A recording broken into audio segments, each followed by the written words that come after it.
Two young members of a criminal hacking group who live-streamed themselves carrying out a cyber attack on Transport for London, which forced them to pull the plug on their own systems, have been jailed. Thalha, Jubair, 20, and Dawn Flowers, 18, conducted an extremely serious hack on TfL's online network, which could have caused catastrophic damage to their systems between the 31st of August and the 3rd of September 2024. The multi-day intrusion meant all of TfL's more than 27,000 employees were forced to attend an office in person to reset their passwords. In a sentencing hearing on Wednesday, the prosecution said the hackers could have shut out and shut down TfL completely, as they eventually had the highest privilege access in the system known as the Keys to the Kingdom. Mark Fenhal's KC, prosecuting, said these two young men are highly skilled with computers and capable of wreaking havoc, and you may think wholly indifferent to the consequences for the public and the potential suffering and costs to others. Data from the Oyster refund system was accessed.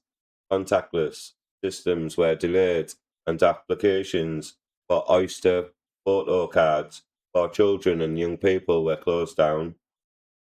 At Woolwich Crown Court on Thursday, Jubair and Flowers were each jailed for 5 years and 6 months.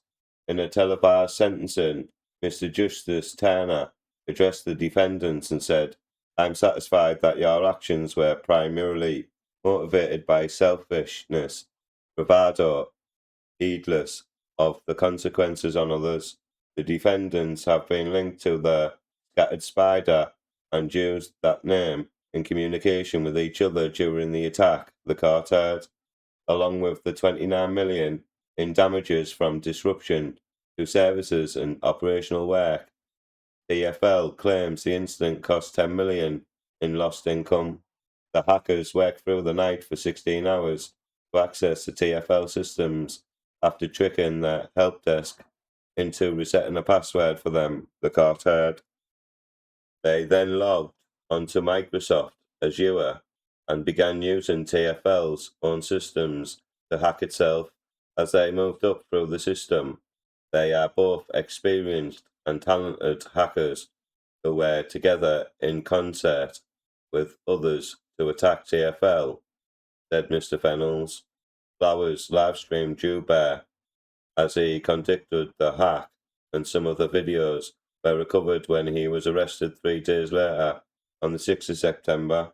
The pair were in constant contact during the attack and spoke about nuking access to the servers on their way out.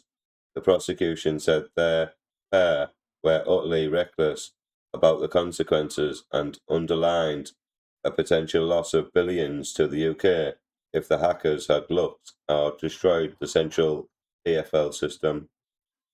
In a victim impact statement read out in court, TfL said they believed the hackers had sufficient access during the attack to cause catastrophic damage to many technology systems, which would have led to significant and extended transport service degradation and disruption.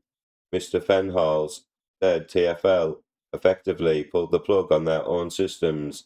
They all disconnected all computer connectivity to the internet. It was the only thing at that point that they could have done to remove the threat from the system and prevent a catastrophe. Defendant Jubair, Paul Kelleher, KC, compared his client to a modern-day Oliver Twist, who had been groomed from a young age to use his skills for hacking. Jubair was sentenced last year for 22 offences, including hacks on individuals, telecoms businesses, and the City of London police systems. The court heard, on behalf of Flowers, who was 17 when he conducted the hack. Adam Davis, KC, described his client as an immature child trying to show off online. When Flowers was arrested in September 2024, his laptop was found in the process of hacking 2 US healthcare systems.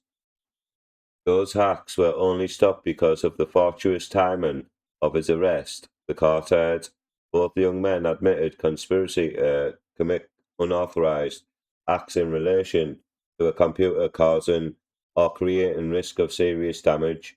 Flowers also admitted 2 counts of conspiracy to commit unauthorized acts in relation to a computer with intent to impair in relation to the healthcare systems. Please like this video, please comment, and don't forget to subscribe. Thank you.